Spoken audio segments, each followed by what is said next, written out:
Indeed, throughout the world, there's a growing realization that the way to prosperity for all nations is rejecting protectionist legislation and promoting fair and free competition. Now, there are sound historical reasons for this. For those of us who lived through the Great Depression, the memory of the suffering it caused is deep and searing. And today, many economic analysts and historians argue that high tariff legislation passed back in that period, called the Smoot-Hawley Tariff, greatly deepened the Depression and prevented economic recovery.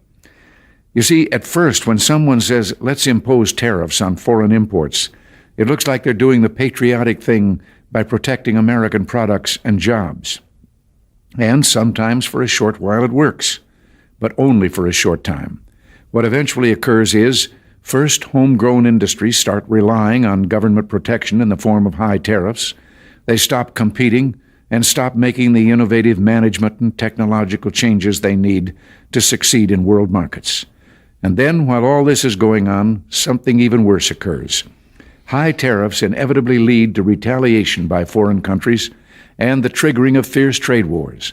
The result is more and more tariffs, higher and higher trade barriers, and less competition. So soon, because of the prices made artificially high by tariffs that subsidize inefficiency and poor management, people stop buying.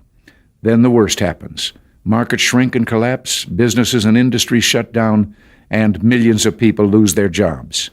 The memory of all this occurring back in the 30s made me determined when I came to Washington to spare the American people the protectionist legislation that destroys prosperity.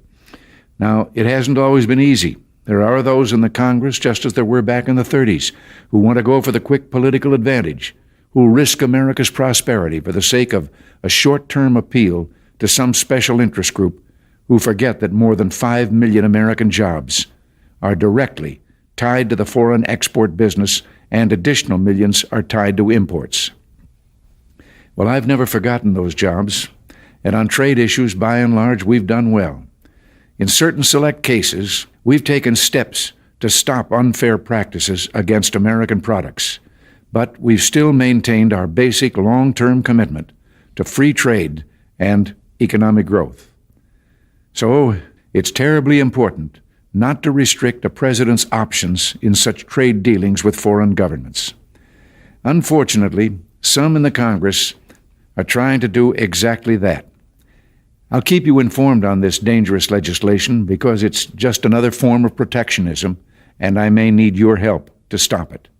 Remember, America's jobs and growth are at stake. Until next week, thanks for listening, and God bless you.